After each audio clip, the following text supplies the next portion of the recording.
Good morning, everybody. We thank God for this wonderful moment once again. In such a time like this, we are in law. We are talking about law. God has given us an opportunity to share with you all things, everything about law. So I call it an opportunity because law is the fulcrum of the society. Fulcrum is not a legal language. It is a scientific language. But allow me, I am still a student of law, but I have my senior around here. I will get acquainted with the language of law slowly by slowly. What I'm meaning, law is the fulcrum of the society, is the pivot. If you are not a lawmaker, you are an administrator of law. If you are not an administrator of law, you are an enforcer of law. If you are not that, you are subject of law. So we need it in society. Everybody needs it. The moment I joined the law school, I got a lot of challenges. There were so many things which were repugnant to my mind, like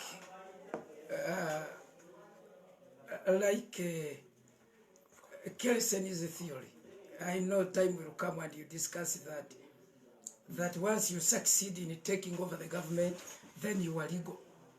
There is no illegal government which has succeeded.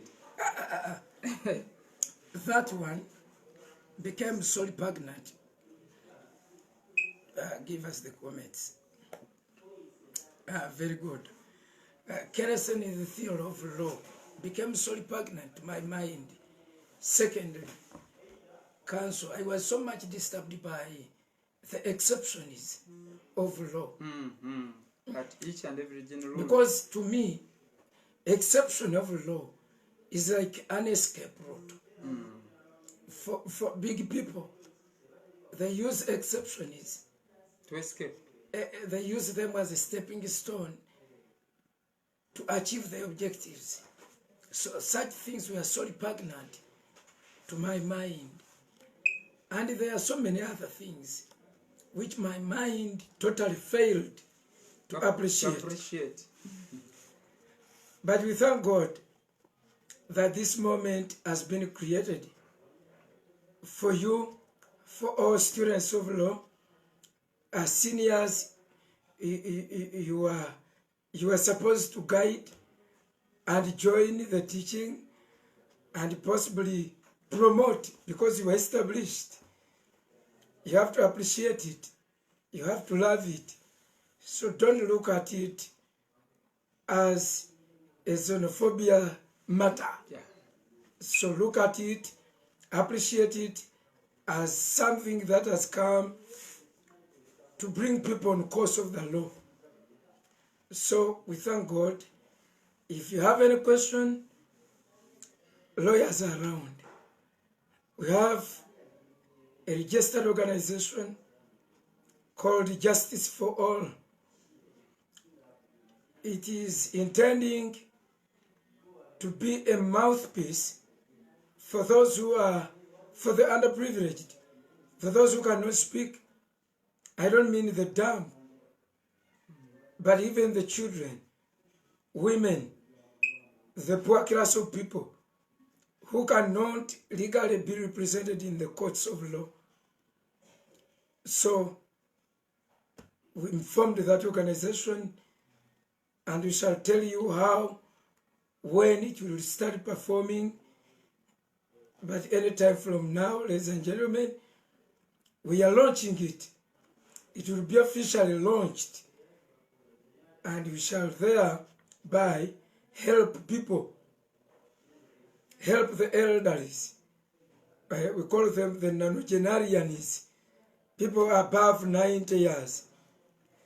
We shall stand in for them. We shall represent them in courts of law. So, ladies and gentlemen, there is a subject Cancer has been teaching, and we are still continuing with that subject. and that is none else but introduction To law. to law. We are getting an introduction to law. So, Council, you're most welcome. Thank you very much. Good morning, everybody. My name is Samuel Senyonjo. Welcome to Law Class. We've been taking you through Introduction to Law, and yesterday we did something about the two systems that govern the world. That is the common law system and the civil law system. And today we want to move on to classifications of law. And then we shall also talk about the sources of law in Uganda. I'm so glad for my friend, Mr. Mupie Gerard, and the organization that is hosting us, that they want at least Ugandans to know the law. It is in the constitution that we have to know the law. And actually, the constitution has to be interpreted in our local languages. But I don't know. Maybe we don't have money and capacity to do that. But we do appreciate Mr. Mupie Gerard for this opportunity. He's my learning friend. For this opportunity to Ugandans to know the law. So I'm going to take you through the classifications of the law, how the law is being classified. That is what we're going to discuss today. Inform somebody if you have any vacist, they want to offer law, tell them about this program. If you have a law student, probably in first year, second year, we shall be discussing from first year to fourth year. It is a pleasure to have you this morning, and let's begin. Yes. Okay, we are doing the classifications of the law, and we have 4 classifications of the law. 1, international law. It is going to be versing. This law versing the other. So international law is going to verse what we call municipal law. What is international law and what is municipal law? We shall discuss in depth international law, but we are going to give a glimpse of what it entails, and maybe you appreciate the same. So we have, that is the first category. Another category is that one of criminal law and civil law. Another category is substantive and procedure. Another category is that one of common law and law of equity. We are going to be discussing those 4 and the sources of law. So to begin with, I'm going to begin with public law versus private law. So in Uganda and all countries, they basically have public law versus private law. Let me begin with public law. What is public law? Public law, that is the law that entails the rights of the citizens, but the rights are being enforced by the state against the public. Public law, that is the law that entails our rights and the duties, actually rights, our rights and the duties of the state toward the private persons. Let me give an example. We have the Constitution. The Constitution is a public law. It entails the rights of individuals and the duties of the state toward those rights. You have the right to life, but again, there are some organs, that are responsible for those rights.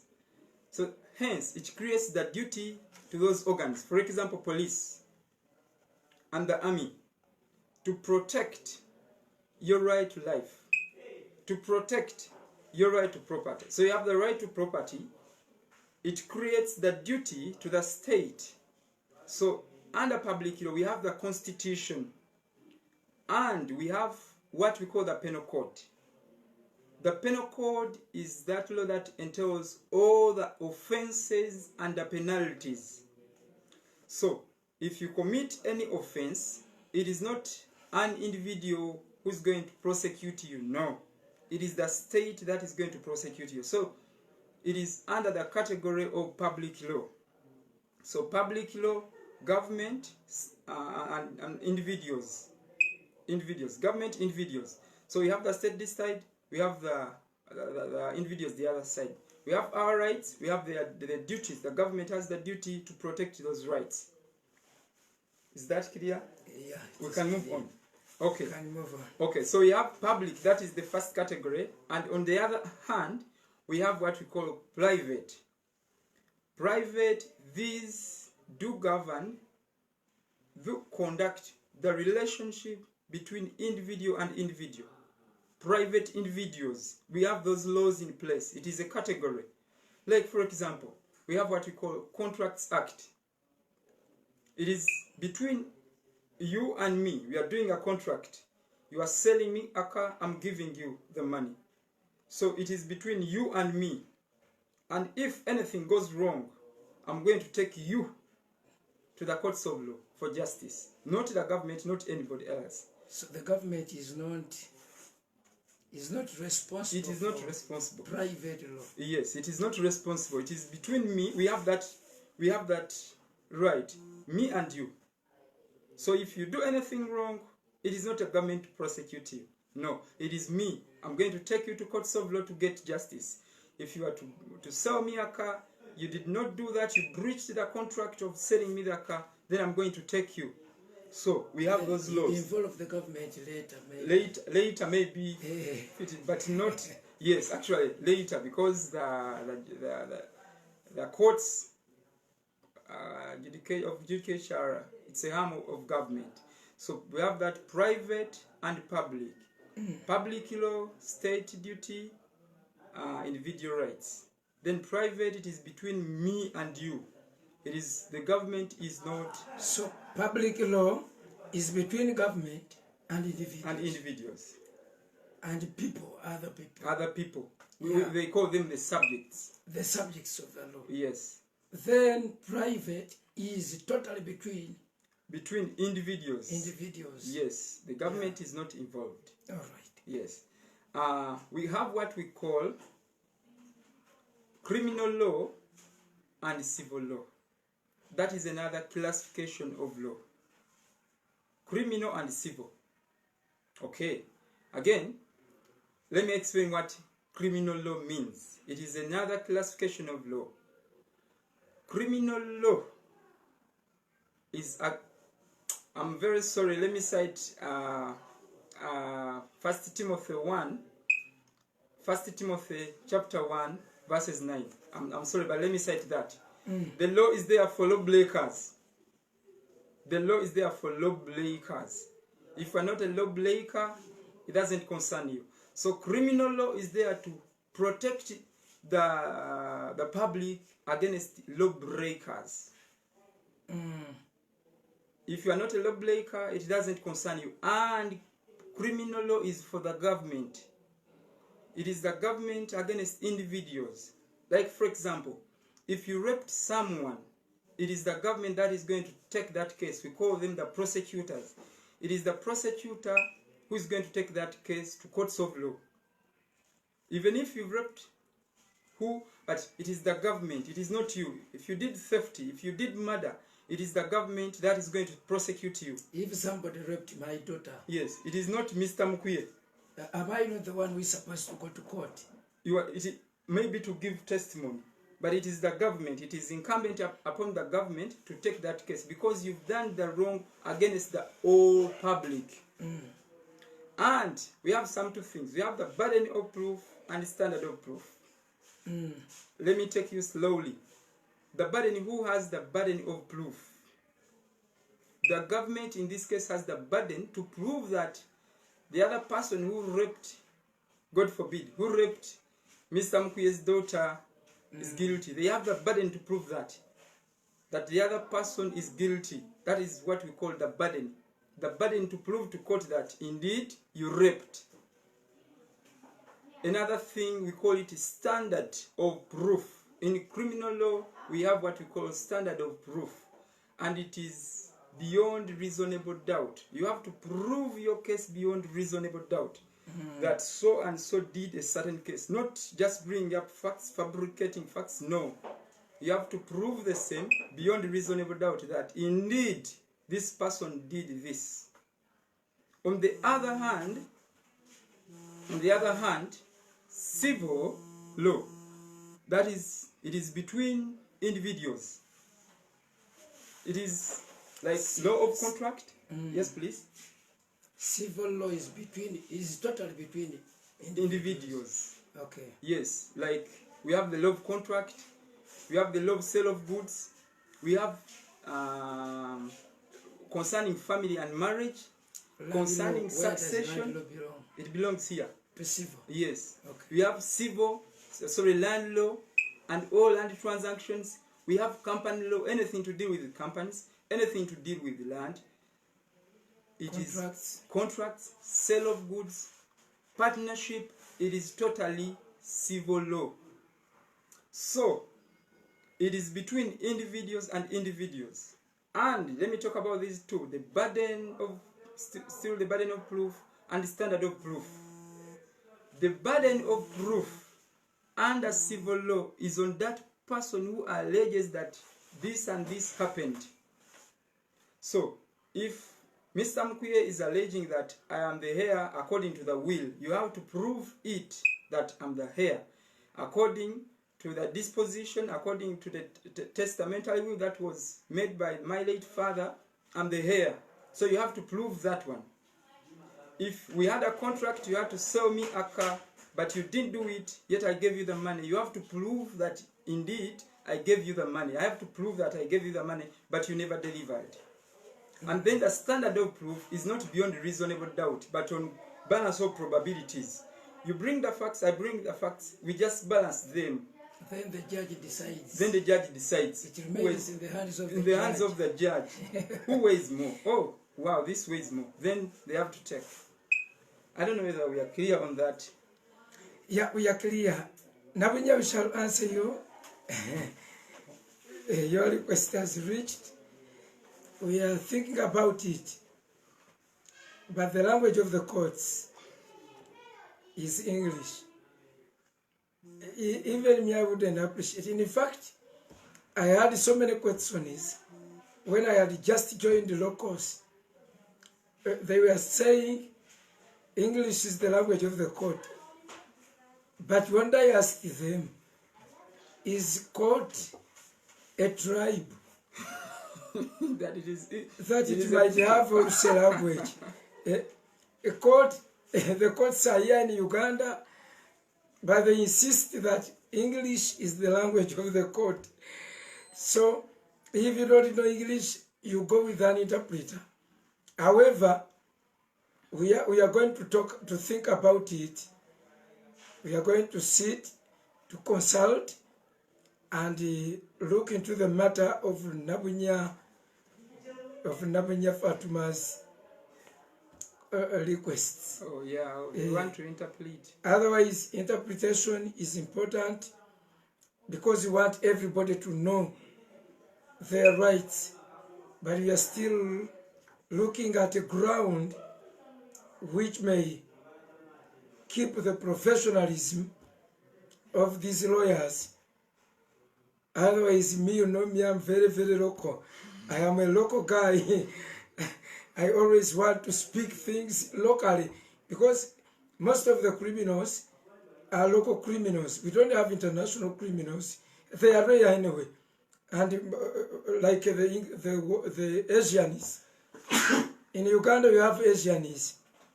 But an Asian who can reach the level of committing crimes in Uganda can be able to speak the language of Uganda. So we are still looking for an amicable ground which is not going to lessen or to deteriorate the pride of the profession. The pride of the profession, because these people, you don't know them. They call themselves land friends. Unlike we, the theologians, for us we are there for people. So the government of God for God, by God, and God with God for God. That is the theological governments. By these ones. But anyway, we are going to think about it. To see what we are going to do. Even me, I speak better when I use my first language. You know me in my first language. I'm impossible. But anyway, let us allow counsel to continue with what he's teaching. as we are looking into your matter, Navinyo. Okay, thank you very much for that response. I'm going on with the classifications of law. We have another classification, and that is international law versus municipal law. International law, this is the law beyond boundaries. I'm going to try to put it this way. International law, that is the law that governs states. Uganda is a state, America is a state, Kenya is a state. So we came up with a law that governs all the states in the world. Like, for example, I shouldn't talk about our president. Let me talk about the president of Sudan. If they committed a crime while they are still presidents, okay, maybe their constitution is telling them they are not supposed to be taken to courts of law. But international law is beyond that. They can be taken to International Court of Justice. They can be taken to what we call ICC. What is ICC in full? International Criminal Court. International Criminal Court, or ICJ. International Court of Justice. International Court of Justice. So international law is there to protect the rights of the states and then their duties toward other states. And possibly international bodies. And yeah, possibly international bodies. That's where we have the United Nations that was established in 1945. Since then, it has many organs therein. So international law is there to make sure that the states' rights are protected, and then the duties toward other states are also protected. Like, for example, no one can bring herein an aeroplane without the consent. No other state can bring herein their airplanes without the consent of Uganda. That is protected under the international law. It is called state sovereignty. Remember the scenario of Mujingo Island. So I remember that scenario. Yeah. Mujingo Island. You cannot take even inch of our land. Why? We have our sovereignty. It is called Mijingo. Mijingo Island. The other one is a pastor. The other one is Bujingo. Bujingo Island. This is Mijingo Island. Mijingo. Yes. We had wrangles with Kenya. So it is through international that the rights of the states are protected, and then their duties towards other states and the citizens have to be followed. Like, for example, humanitarians. If you did anything to the subjects of the state, it is the international law to come therein. It is the UN that has to come therein. Like, you remember the 1994 that Rwanda saga where people had to kill each other. It is the UN that came in. So that is international law. It is states, and then states and their subjects. So we can go to courts of law, ICJ or ICC. That is called international law. And then we have what we call municipal law. Municipal law, that is that law that is made here in Uganda. All the law that is made herein is called municipal law. Could it also be called the national? Yeah, national law. National law. Yes, that law. The constitutions. And in international things, the international laws overrides our municipal laws. On that, like we have the East African community. Things pertaining East African community, it is not the constitution of Uganda to override. No, it is the EAC to override. So we have the international law, we have the municipal law. Municipal law is that law that is made in Uganda, here in Uganda. It governs Uganda. Uganda. You cannot go beyond that. That this is what our constitution says. Our constitution applies to Uganda. It cannot apply to Kenya. But then international laws apply all over the world.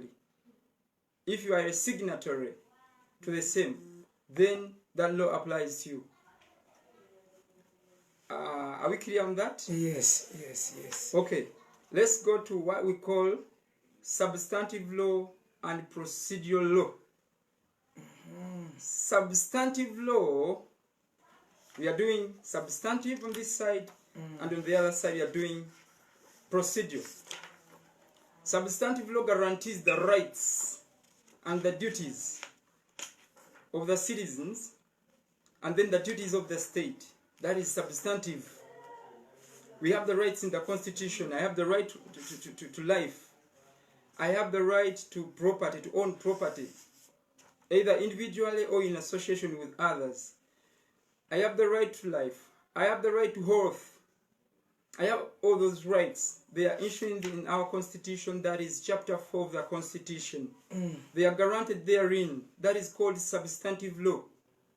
And the duties of the government toward getting those rights, that is substantive law.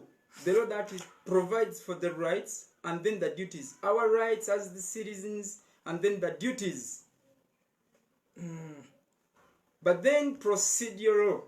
If I want to get the right that is enshrined in the Constitution, or that is provided for in the Constitution, I'm going to use what we call procedural law. It aids the people to get their rights.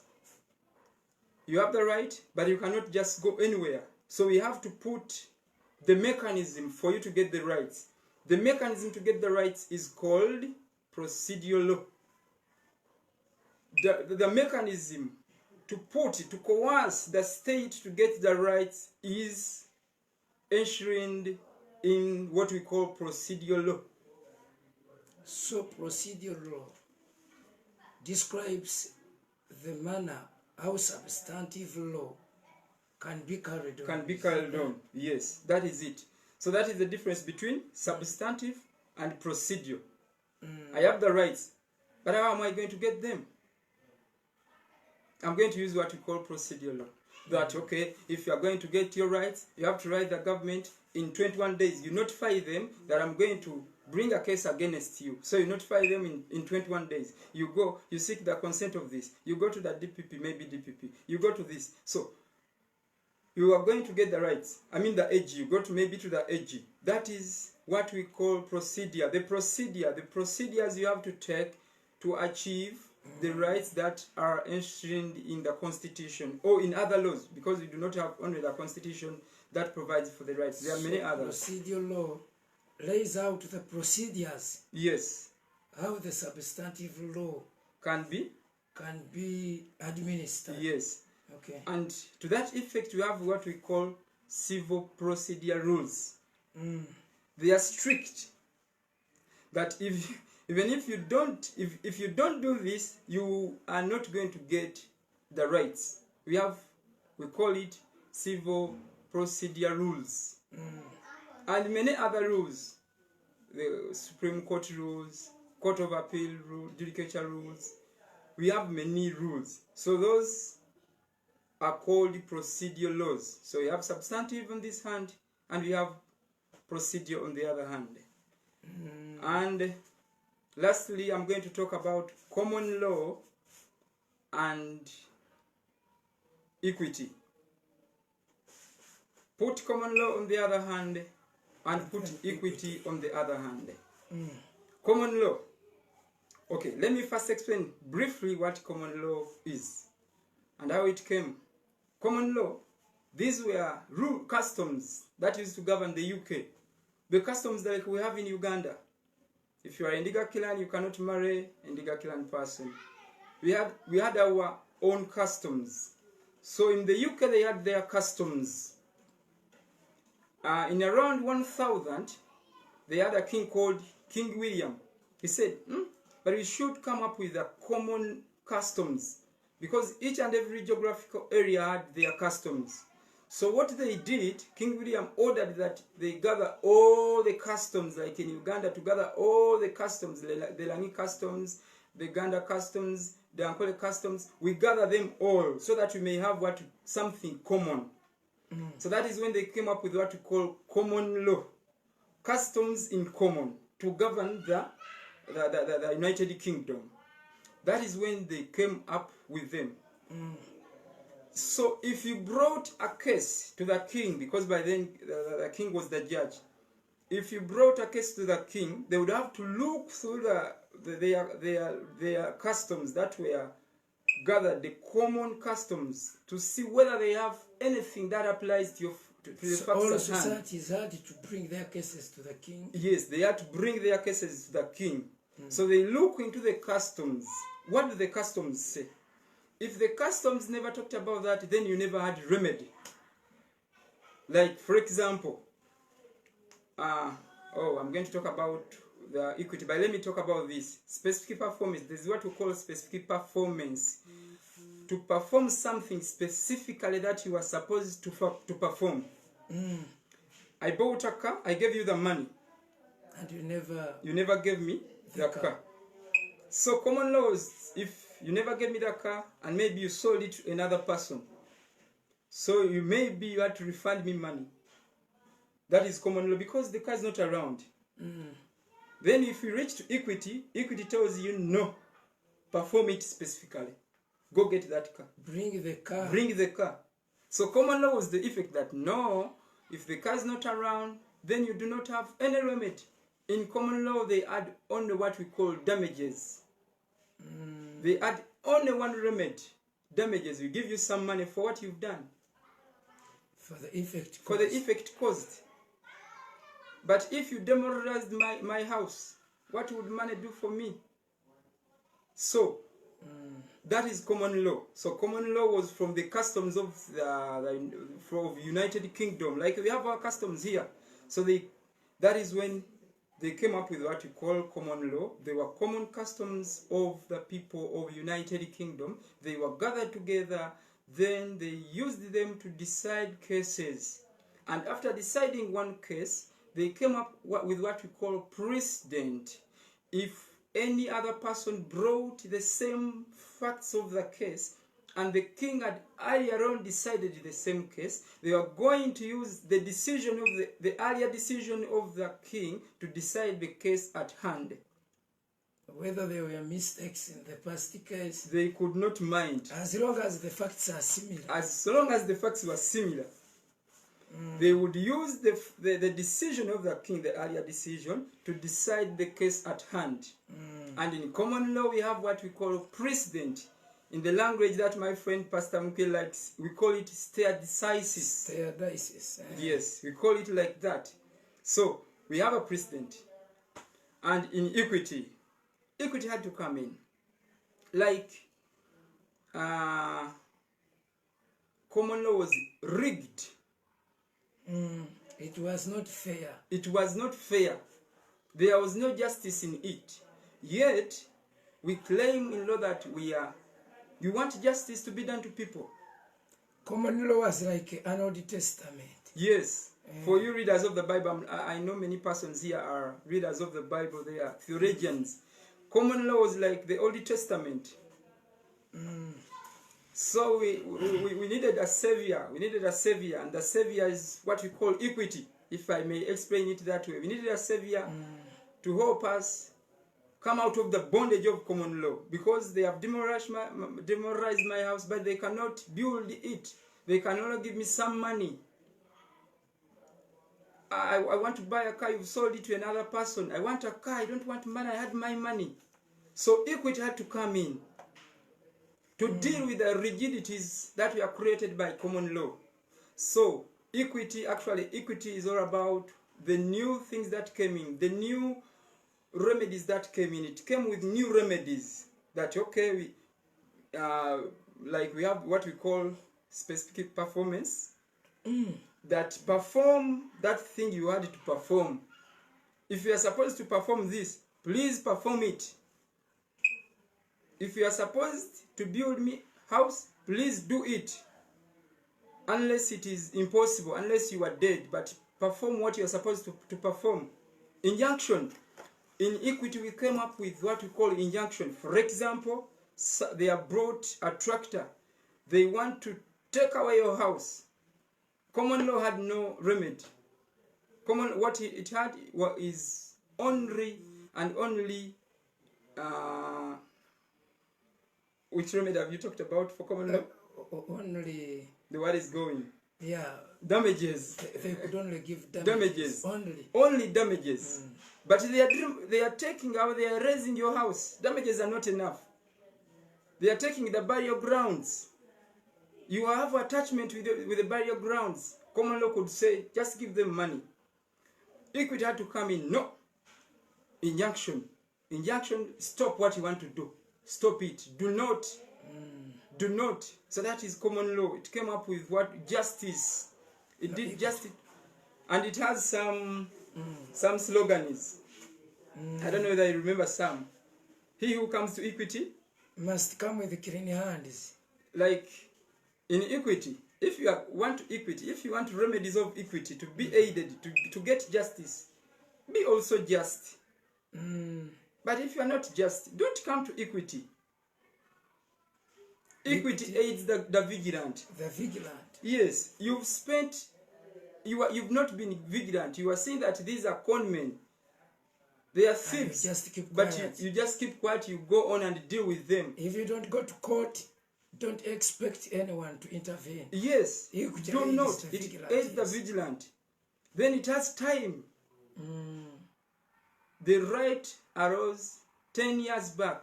You've not been in prison. You've not been sick. But you come to court after 10 years, they'll tell you, my friend, time has elapsed. So it has many slogans, but we've given those. Equity aids the vigilant, and he who comes to equity must come with clean hands. Have clean hands. They are saying increase the volume, I don't know. Okay, your volume. It is very low. Wow. Wow. Okay, let me try to To speak like me. speak like you. An evangelist. An evangelist. Let me try to speak like an evangelist. I'm very sorry for that. We have common law and law of equity. That is done. Yeah, in short, equity came to mitigate the harshness of common law. Yes. It was too harsh. Very harsh. Yeah. So there are many problems which had been addressed.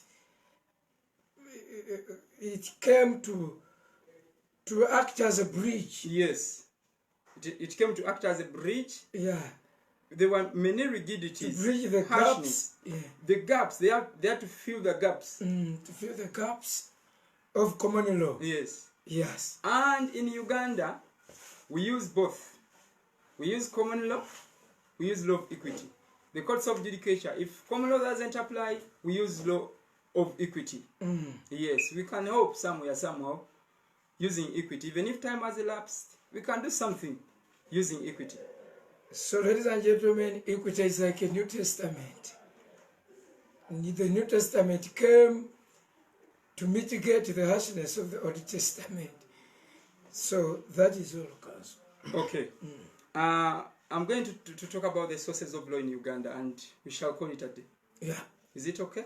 it is okay, sir. Okay. So, we have the sources of law in Uganda. Sources, like source. Where do we get our law in Uganda? How do you develop the law? Yes. What contributes something called law In Uganda. in Uganda? I should begin with what we call the Constitution. The Constitution, we showed our people the Constitution last time. This is the Constitution. It is Constitution of the Republic of Uganda, 1995. So, this Constitution was developed in 1995. We had chaos before. The regime of Obote and Amin disorganized the country. So he had to come up with a constitution. Odochi is a retired justice actually of the Supreme Court. It was incumbent upon him and a commission to go around Uganda looking for the views of the people, our fathers and our mothers, maybe and some grandmothers and fathers of ours. They submitted their views. So all the views that were submitted, they were taken to the commission of Odochi. They looked through those submissions. We should do this on land. We should do this. We should do this. They incorporated therein many things. One of the major things that was incorporated therein is about the amendment of the Constitution. Because they said the regime of Amin and Obote overrode the Constitution, and actually they were the Constitution themselves. So what do? Our Constitution shouldn't be bothered with, not until all the Remind stakeholders. them which constitution is. Not to amend this one. Oh, this one. Because we had earlier we had the Constitution. We had the Constitution of 1961. 61. That came operation in 1962. And then we had of 1967. That one was of Obote. Actually, it was written by Bina Isa, a single man. One person wrote the Constitution. The Constitution, and we call it one man's Constitution of 1967. Yes? And then from that, we have Idi Amin Dada. Idi Amin Dada ruled. He took away the Constitution. There was nothing like a Constitution. Yes. He ruled by what we decrees. call decrees. Yeah. Comes up one day, he brings a decree on land. It has to be implemented. Sometimes he could dream, I was told, because I was reading a certain article on land, about land. He said, I dreamt this and this and this. The Indians have to go and we have to maintain our land. So the land was made public in 1975. The land of Uganda was made public. So that is, I mean, that he abrogated the Constitution. So from 1975, I think, not 1975, from 1972 to 1995, we never had any constitution. But the Constitution is the grand norm of the country. It is the supreme law of the country. And everybody shouldn't be above the Constitution. All persons are supposed, I'm using are supposed, or ought. They are ought to be below the law and not above the law. So in 1995, we came up with the Constitution of the Republic of Uganda. And this Constitution represents the views of the country. If you want to know about the country, if you get there, you don't need many things. Just to get their Constitution. Read through their Constitution, you're going to understand the country. How the finances are handled, how the education, how all those things are handled. So, the major source of law in Uganda is the 1995 Constitution of the Republic of Uganda. Are we clear on that, or we should add something? Yeah, it is clear. It is clear. It is clear. It entails all the rights of the citizens, the duties of the government. Everything is incorporated. Even the boundaries of Uganda are incorporated therein. And you can also talk about the inconsistency. If any law... Oh, wow. If any law is repugnant, if any law is inconsistent to the Constitution, that law is null and void. If you come up with your thing that is inconsistent, that law is repugnant. The Whether Constitution it is a shall bylaw, take, whether it's a bylaw, whether it is an act of parliament. For we've challenged even the acts of parliament. They have been challenged in the Constitutional Court of Law. You can challenge it through the Constitution. The Constitution takes precedent over all laws, all customs, all acts of government, and each and everything. That is the Constitution of the Republic of Uganda. The ILAC is this. From the Constitution of the Republic of Uganda, we have what we call the Acts of Parliament. So the Constitution gives the mandate, Parliament, to make what we call Acts of Parliament. Those who have the Constitution, you can open Article 79. The Constitution gives the mandate, Parliament, to make laws. It is only the Parliament. We shall talk about the Parliament tomorrow. We shall talk about the three arms of government. It is only the Constitution the Parliament that has the mandate. So those members of Parliament you send to Parliament, their mandate is to make the law. Not to construct even the law, the roads. No. They have to make the laws. So from that, what they make is called an Act of Parliament. An Act like an Act, ACT. They are called Acts of Parliament, an Act of Parliament. That is the primary law. That is a primary law. So from the Acts of Parliament that we have many acts from A to Z, as we said, I alone. We have the Penal Code Act. We have the NEMA Act, National Environment Management Act. We have Contracts Act, Sale of Goods and Services Act. We have many acts. Public Management Act, Public Management Act, Police Act, Police Act, UPDF Act, UPDF Act, and Prison related Act. people and land use.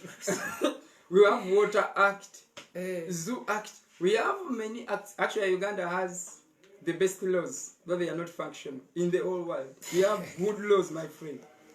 Even homosexuals, we have in our penal code. The homosexuals are mentioned therein, even we never needed another law. Because they are mentioned therein, it is illegal in Uganda. They have good laws.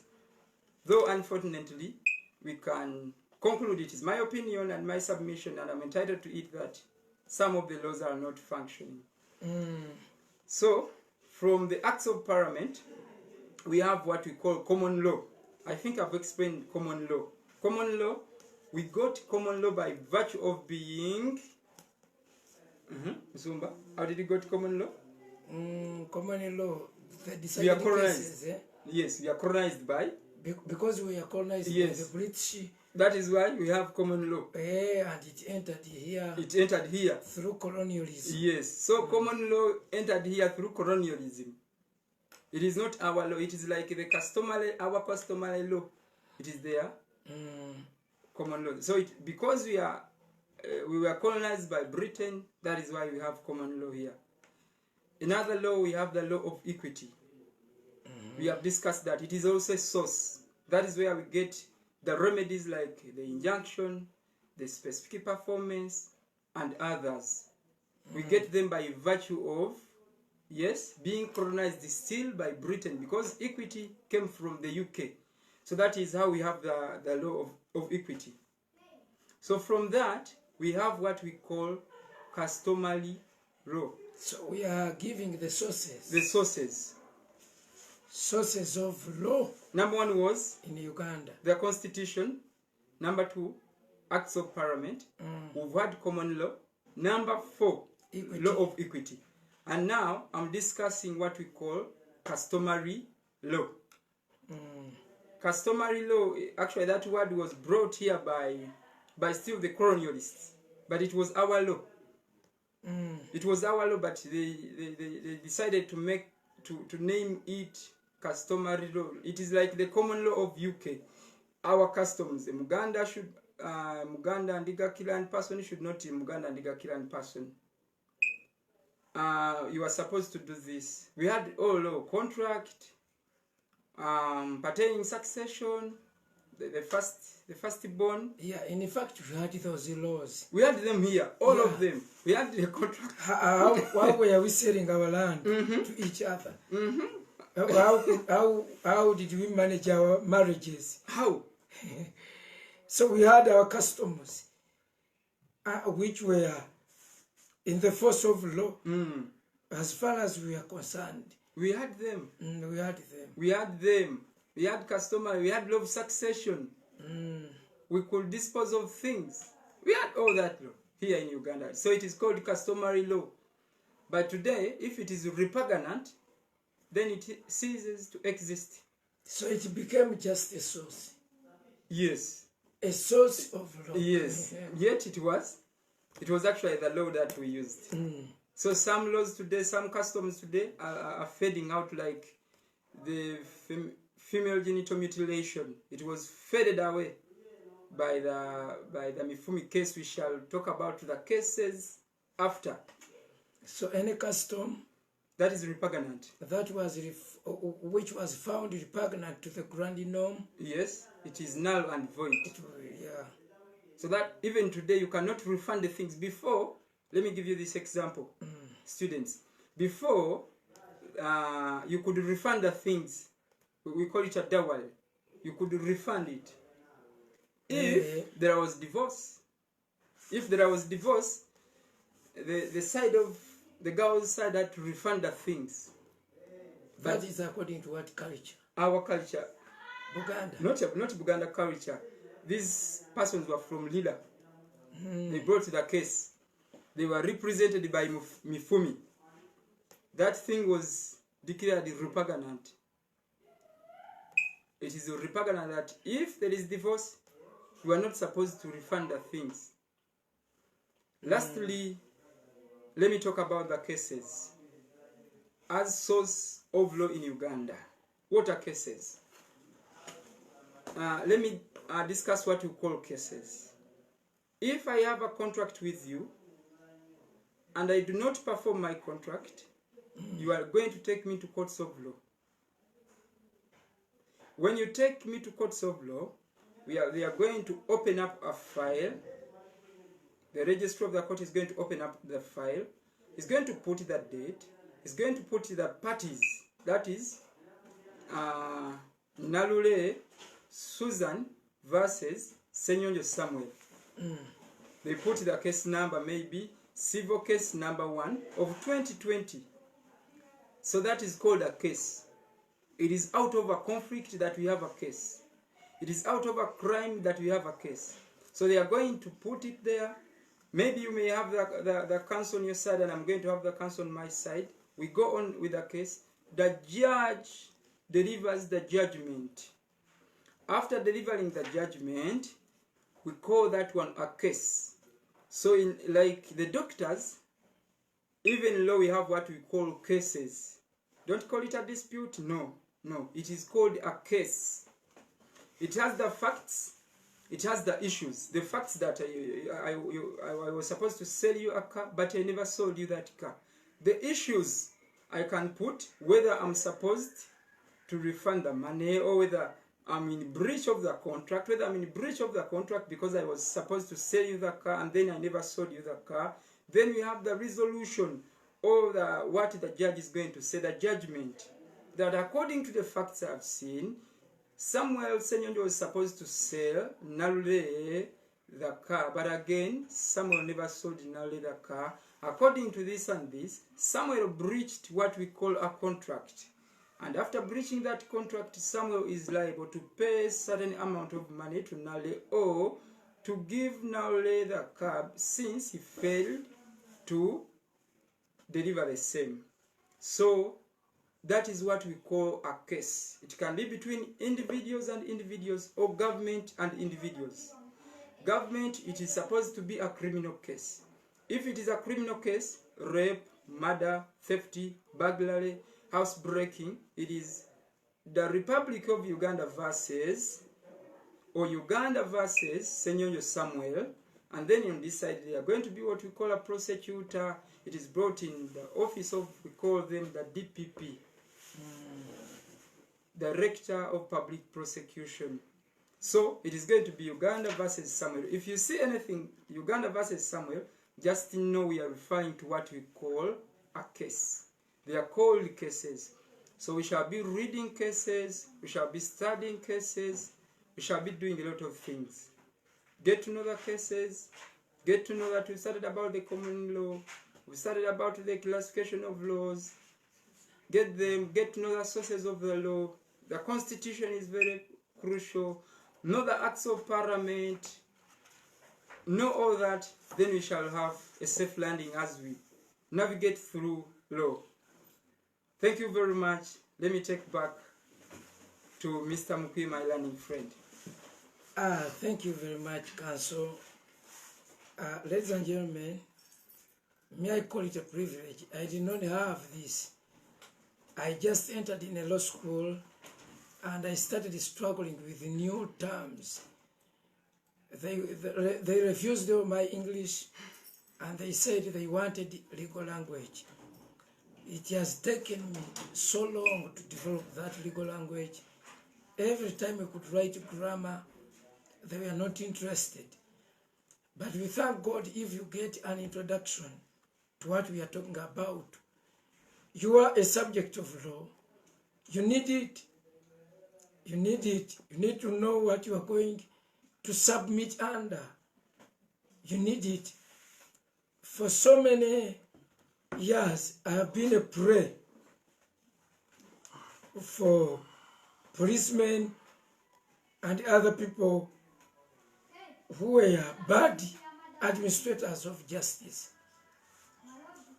Like one day they caught me that I had driven in a one way. It was a traffic offense. And the guy just said, hey, you wait.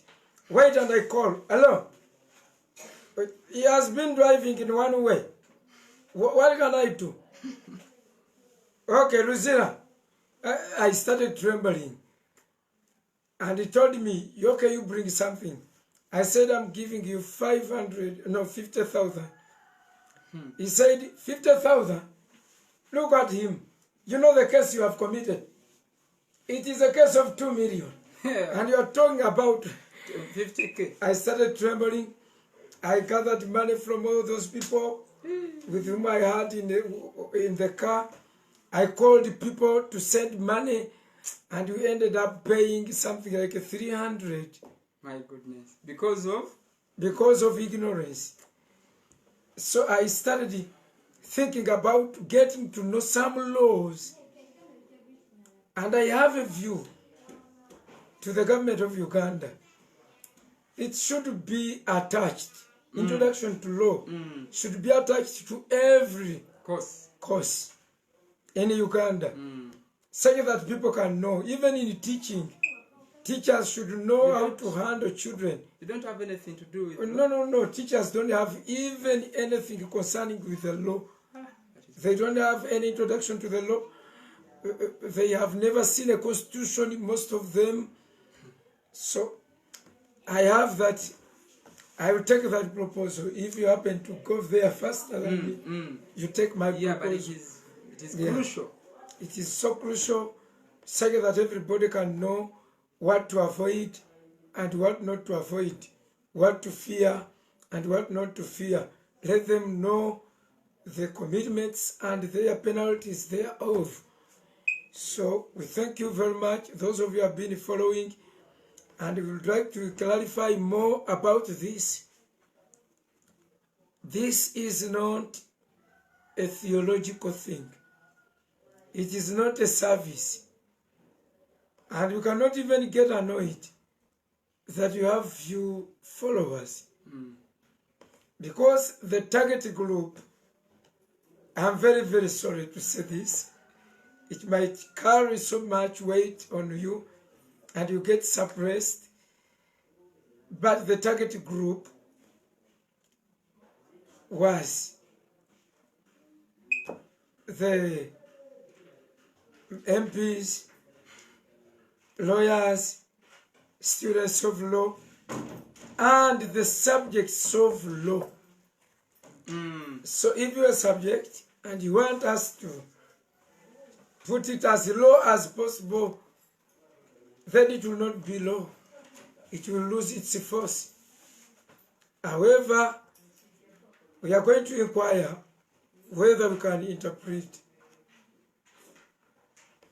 law, or the profession of lawyers.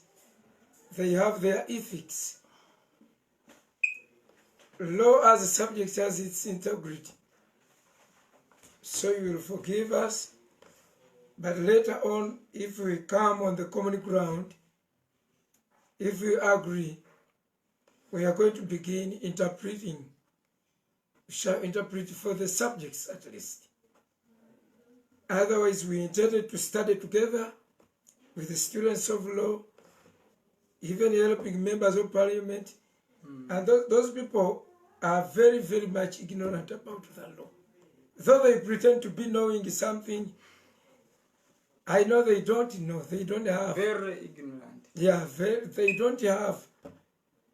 So we created this platform just to make you aware that there are people who can stand for you, or who can stand on your behalf, who can represent you in the courts of law, such that you don't fall in the hands of the Bafere.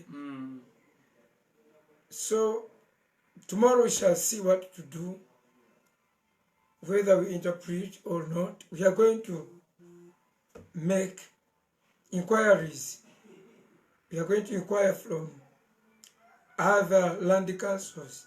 Council, actually, they don't put it in plural. Council. Land council. Whether there are many, they call themselves council. Okay, so that is all. That's why you will not see a lot of prayer all the time. You have not seen us opening the Bibles. You will not hear repent, repent. The language will differ so much. Otherwise, we meet tomorrow. Keep learning. At the end of every subject, we shall give some questions. And you try yourself, you test yourself to see whether you've been following. God bless you.